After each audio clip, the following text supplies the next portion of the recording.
helps our plants to grow so that we can eat different foods and things of that nature, and that animals that we destroy in turn to use as meat that are also fed herbivores and so on and so forth in all those different constructs in all of our natural reality around us.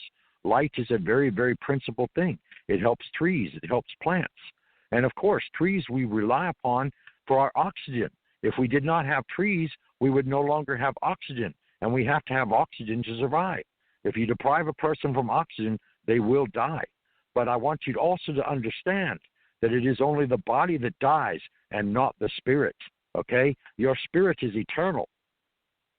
And that is why you can reincarnate time after time after time, because your spirit is eternal.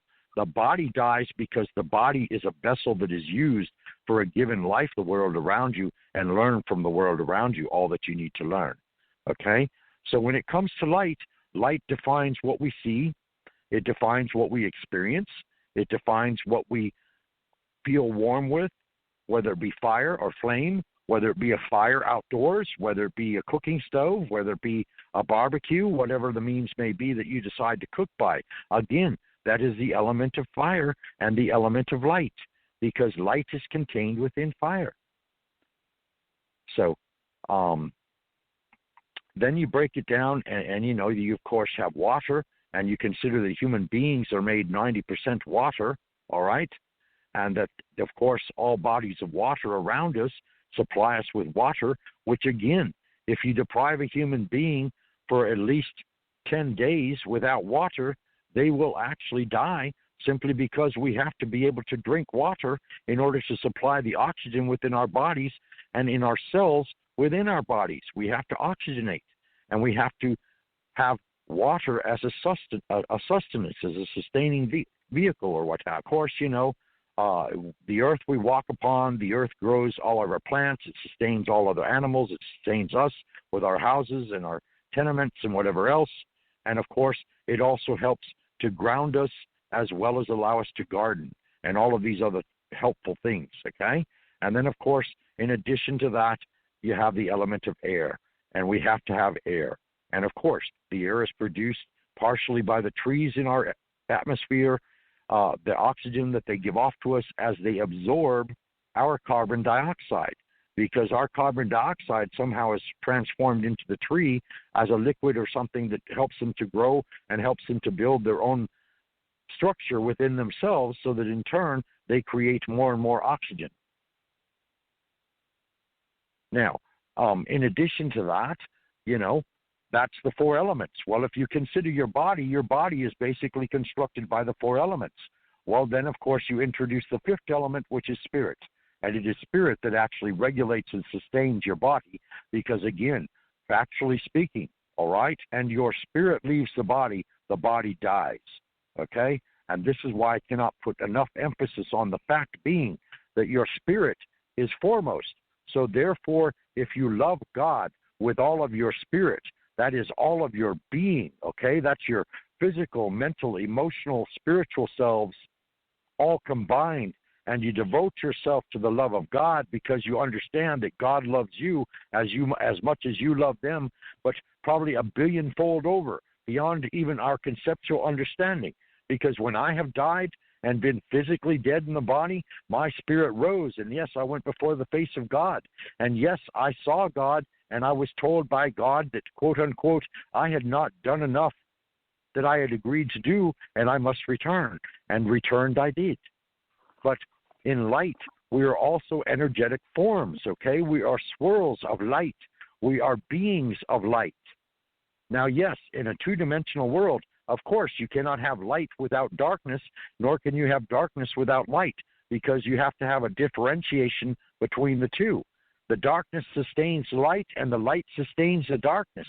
And sometimes, unfortunately, when you start talking about mental perceptions and mental personalities or emotional personalities, then you start delving into the fact that some people believe they are called upon purely by the darkness, and they want to be evil, and they want to harm all kinds of people. And this becomes their nature, okay? And this nature is very hard to understand and perceive simply because the majority of people are usually at least a balance to some degree of both the light and the darkness.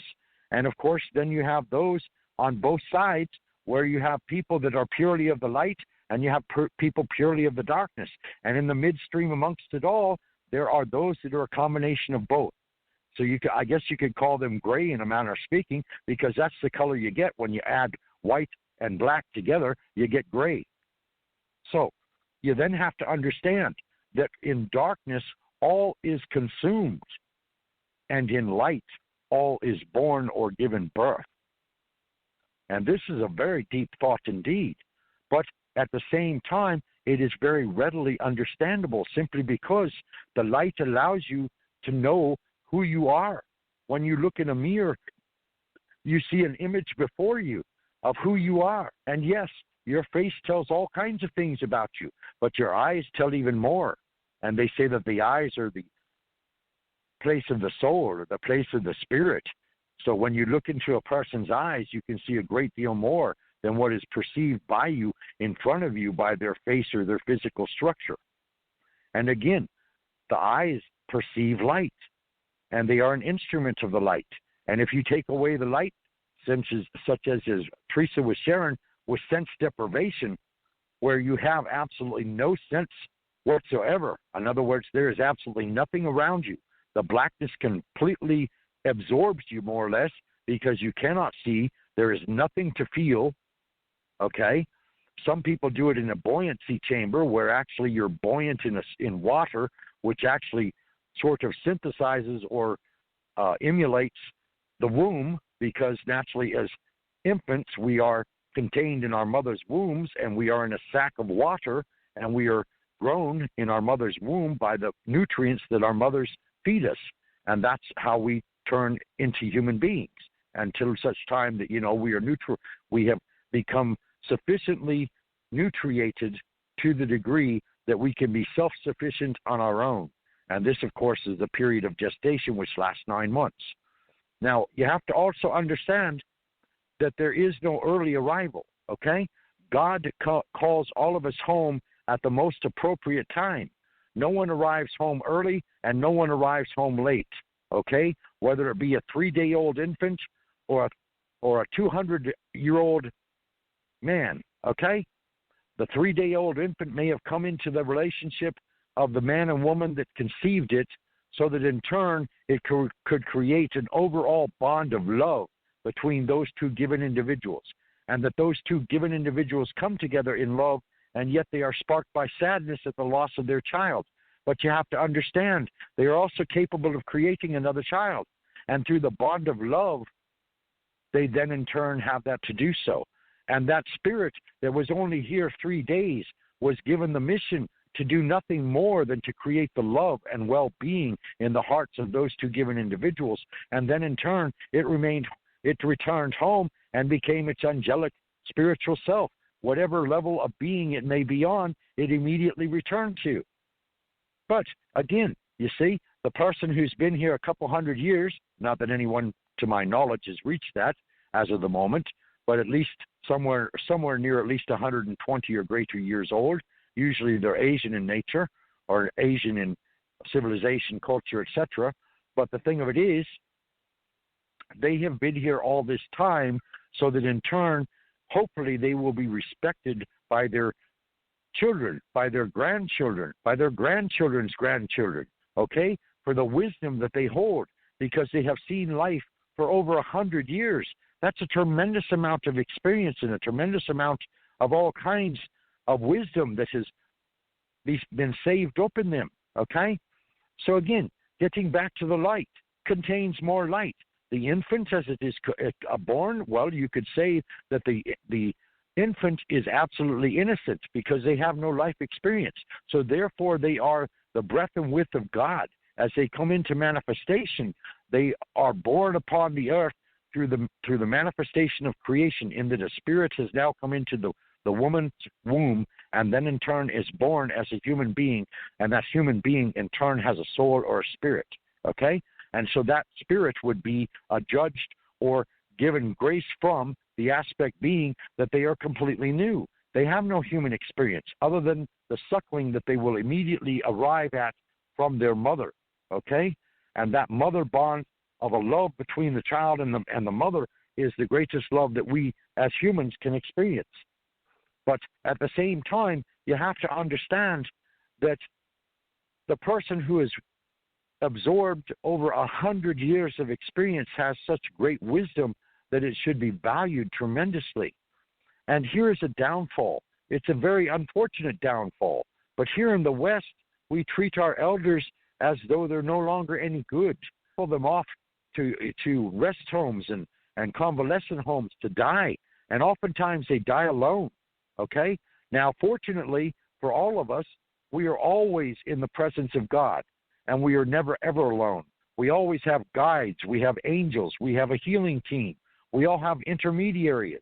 We all have kinds of angels. We have all kinds of ascended masters and all kinds of ascended beings on different frequencies and different vibrations, which is why we don't see them, because, again, our perception of light only goes out in a certain bandwidth.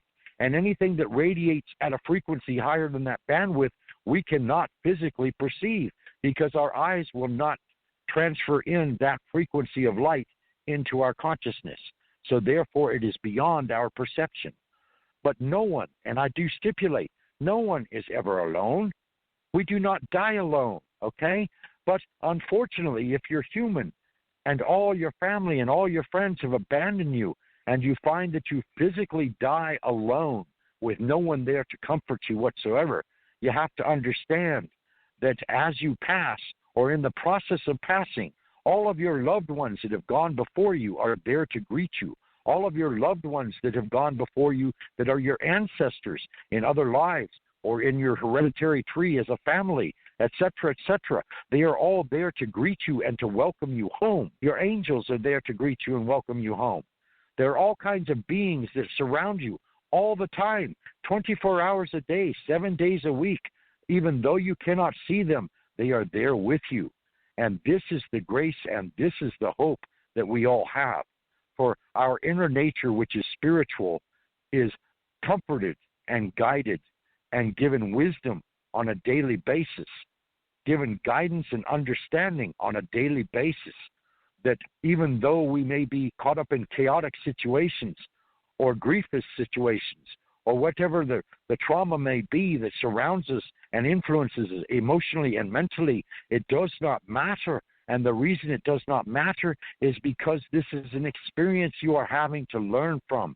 This is not the end result of who you are or where you came from. This is only an experience that you are having temporarily, and it is given to you so that you may learn and gain from it the lessons that are here to be learned as a human being. Because you see, as a spiritual identity, you do not have a physical body.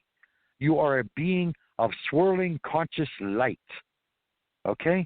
That is what we truly are. And this I know for a fact. Why? Because this was the one gift that I asked God to give me before I returned to my physical self at the age of 14. I asked God, please, I beg of thee, allow me to see who and what I truly am. And he said, not a problem. And somehow my consciousnness, that was my spiritual consciousness, stepped out aside of my spiritual being, and I was allowed to look back. And all I was a multicolored ring or spiral or circle of swirling lights, okay, that had consciousness. And of course, my consciousness went back into the circle of light, and then in turn, my circle of light, my spiritual essence, went back down to the earth, and I reincarnated and rose as Lazarus from the grave. All based on light, all based on frequency, all based on vibration. Because when you speak frequency and you speak vibration, again, you are speaking commonalities of light. Okay, it's a light frequency. It is a vibration of light because light in itself is energy. And depending on, again, I mean, look at the electricity in your house, okay? You have electricity flowing into your house, and from your house, then in turn, you have lights that you can turn off and on so that in turn you can see your surroundings. So there, Teresa, I think that's a pretty good explanation of the beings of light. Hello? Okay. Yes, I was unmuting. I was muted. So the Okay. ways of